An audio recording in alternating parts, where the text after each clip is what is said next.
Samantala, tila napaaga ang paglantad ng umano'y body double ni Alice Guo. Dahil sa banta umano sa kanyang seguridad, nakatutok si John Consulta. Pasado alas 2 ng hapon nang makuhanan ko ang pagdating ng umano'y body double ni Alice Guo na si alias Kath. Sa loob ng opisina, nagtanggal ito ng mask at sinabi sa mga opisyal ng NBI na natatakot na siya sa kanyang seguridad. Kaya nagpunta na roon kahit sa susunod na linggo ang schedule na itinakda ng natanggap na subpina. Meron po nakasingkit po na motor, naka-stop po siya sa harap ng bahay namin. Paglabas ko po, nagpa-picture na po ako. Pero naka-helmet po siya. Meron pa pong time na dalawang van, mga lalaki po lahat ng sakay. Yung isa po nagtanong sa terminal, yung isa po sa malapit na tindahan po sa amin.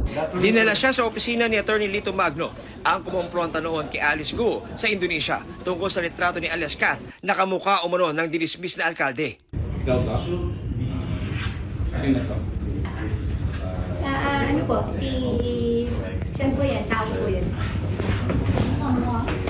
Lahat ng tao po halos long hair. Kamukha niyo, ma'am. Kamukha niyo po niya. Slimmer version.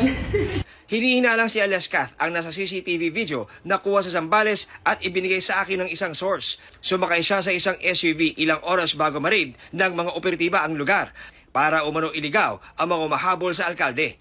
Tinanong ko ito kay alias Kath kung bakit hawig sila ng alkalde sa pananamit, buhok, salamin at paboritong kulay na pink t-shirt ni Alice Guo. Ma'am, ikaw ba yung nakasakay sa SUV puti? Ma'am, yung salamin ninyo, yung buhok ninyo, gayang-gaya kay Mayor Alice, yan ba talaga ang sadya po ninyong gawin? Pwede ka naman nag-copy sa akin. Hindi sinagot ni alias Kath ang mga tanong. Naunang sinabi ni NBI Director Jimmy Santiago na matagal na nilang minomonitor ang galaw ni alias Kath.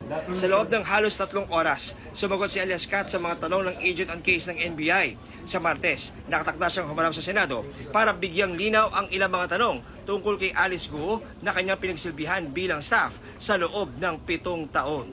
Para sa GMA Integrated News, John Consulta, nakatutok 24 oras.